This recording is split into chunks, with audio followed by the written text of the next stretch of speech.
بسم اللہ الرحمن الرحیم اللہم صل علی حضرت عثمان بن عفان رضی اللہ تعالی عنہ سے روایت ہے کہ رسول اللہ صلی اللہ علیہ وسلم نے فرمایا، تم میں سے سب سے بہتر وہ شخص ہے جو قرآن سیکھے اور سکھائے۔ حضرت عائشہ رضی اللہ تعالی عنہ حضور اقدس صلی اللہ علیہ وسلم کا ارشاد نقل کرتی ہیں کہ ہر کسی کو شرف اور افتخار ہوا کرتا ہے جس پر وہ تفاخر کرتا ہے۔ میری امت کی رونق اور افتخار قرآن کریم ہے۔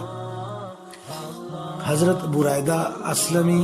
رضی اللہ تعالی عنہ روایت کرتے ہیں کہ رسول اللہ صلی اللہ علیہ وسلم نے ارشاد فرمایا، جو شخص قرآن پڑھے، اسے سیکھے اور اس پر عمل کرے، اس کو قیامت کے دن ایسا تاج پہنایا جائے گا جو نور کا بنا ہوا ہوگا، اس کی روشنی سورج کی روشنی کی طرح ہوگی۔ اس کے والدین کو ایسے 2 جوڑے پہنائے جائیں گے جن کا مقابلہ دنیا کی کوئی چیز نہیں کر سکتی۔ وہ پوچھیں گے، ہمیں یہ جوڑے کس وجہ سے پہنائے جا رہے ہیں؟ ارشاد ہوگا، تمہارے بچے کے قرآن کریم پڑھنے کی وجہ سے۔ حضرت عبداللہ بن عمرو بن عاص رضی اللہ سے روایت ہے کہ رسول اللہ صلی اللہ علیہ وسلم نے ارشاد فرمایا، جس شخص نے قرآن پڑھا اور اس نے علوم نبوت کو اپنی پسلیوں کے درمیان لے لیا، اگرچہ اس کی طرف وحی نہیں ہوئی، اب ایسے صاحب قرآن کے لیے کسی طور مناسب نہیں کہ غصہ کرنے والوں کے ساتھ غصے سے پیش آئے یا جاہلانہ سلوک کرنے والوں کے ساتھ جہالت کا سلوک کرے، جبکہ وہ اپنے اندر اللہ تعالیٰ کا کلام لیے ہوئے ہے۔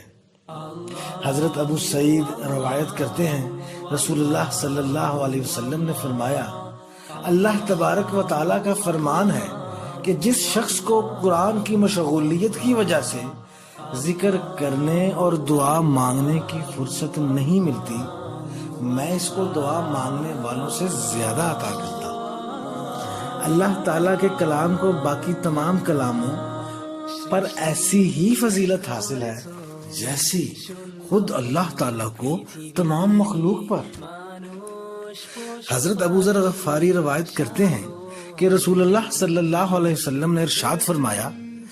تم لوگ اللہ تعالیٰ کا قرب اس سے بڑھ کر کسی چیز سے حاصل نہیں کر سکتے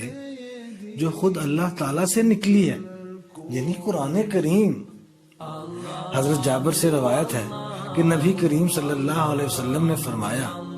قرآن کریم ایسی شفاعت کرنے والا ہے جو ضرور قبول ہوگی، اور جس کی تصدیق کر دے تو منوا کر رہتا ہے، اور جو شخص اس کو اپنے آگے رکھے یہ اس کو جنت میں پہنچا دیتا ہے، اور جو اس کو اپنی پیٹھ پیچھے ڈال دے یہ اس کو جہنم کی طرف گھسیٹ لے جاتا ہے۔ حضرت عمر رضی اللہ تعالیٰ عنہ فرماتے ہیں کہ نبی کریم صلی اللہ علیہ وسلم نے ارشاد فرمایا، اللہ تعالیٰ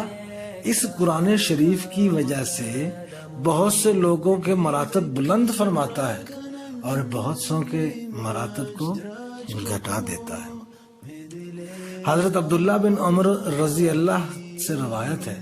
کہ نبی مصطفیٰ صلی اللہ علیہ وسلم نے ارشاد فرمایا، قیامت کے دن صاحب قرآن سے کہا جائے گا کہ قرآن شریف پڑھتے جاؤ اور جنت کے درجوں پر چڑھتے جاؤ، اور ایسے ٹھہر ٹھہر کر پڑھو جیسے دنیا میں تم ٹھہر ٹھہر کر پڑھتے تھے۔ جنت میں تمہارا مقام وہ ہوگا جہاں تمہاری آخری آیت کی تلاوت ہوگی۔ حضرت عائشہ رضی اللہ تعالی عنہ روایت فرماتی ہیں کہ رسول اللہ صلی اللہ علیہ وسلم نے ارشاد فرمایا، قرآن کا ماہر جسے یاد بھی خوب ہو اور پڑھتا بھی خوب ہو اور نیک سفیروں کے ہمراہ ہوتا ہو، اور جو شخص قرآن شریف میں اٹکنے کے باوجود پڑھنے کی مشقت اٹھاتا ہے اس کے لیے دوہرا اجر ہے۔ حضرت عبداللہ بن عمر رضی اللہ سے روایت ہے کہ نبی کریم صلی اللہ علیہ وسلم نے ارشاد فرمایا، دو لوگوں کے علاوہ کسی پر رشک روا نہیں، ایک وہ جسے اللہ تعالیٰ نے قرآن شریف عطا کیا اور وہ دن رات اس کے مطابق عمل کرے، اور دوسرا وہ جسے اللہ تعالیٰ نے مال عطا کیا اور وہ دن رات اس کو اللہ کی راہ میں خرچ کرے۔ جزاکم اللہ الخیر۔ بسم اللہ الرحمن الرحیم۔ کیا آپ جانتے ہیں کہ مسلمانوں میں سب سے بہتر مسلمان کون ہے؟ حضرت عثمان بن عفان رضی اللہ تعالی عنہ سے روایت ہے کہ رسول اللہ صلی اللہ علیہ وسلم نے فرمایا،